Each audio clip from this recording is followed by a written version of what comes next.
dernières minutes, normalement. Maxime, est-ce que tu as peur de l'avion, toi? J'ai eu pendant très longtemps peur de l'avion, peur des secousses, et on m'a dit que finalement, évidemment, l'avion reste le moyen de transport le plus sûr, mais quand même, j'ai eu une nécessité de la respiration, ça se fait pas tout de suite, j'ai même un apprentissage, je me suis même renseigné sur les formations. Les formations pour ne pas avoir peur. Tu payes entre 1000 et 1500 euros pendant 2-3 jours, et on te reconstitue, on te stimule des situations, tu vas dans le cockpit, tu vois comment ça se passe, et tu te rends compte que par la chimie, par la physique, tu voles sans aucun problème, et au moment où je suis en train de vous parler, il y a des centaines d'avions qui survolent ce studio. Ça veut dire quoi? Ça veut dire que, et on peut faire confiance à ça, c'est souvent dans les séries noires, parce que ça fait 3 accidents consécutifs aux États-Unis. Il y a eu un hélicoptère militaire il y a quelques semaines. Ensuite, il y a eu un avion sanitaire qui s'est écrasé avec 7 personnes. Et enfin, ça, ce miracle incroyable avec cet avion, avec ses 21 blessés, quelques-uns critiques, mais il n'y a pas de mort. Et ça, c'est le plus important.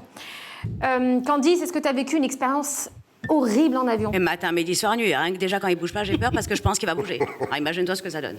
L'avion ne bouge pas. Quand il est au sol, tu veux dire? Non, quand il est en l'air. Il bouge pas, j'ai peur parce que je sais qu'il va bouger. D'accord. Et quand il bouge, j'ai peur qu'il bouge plus.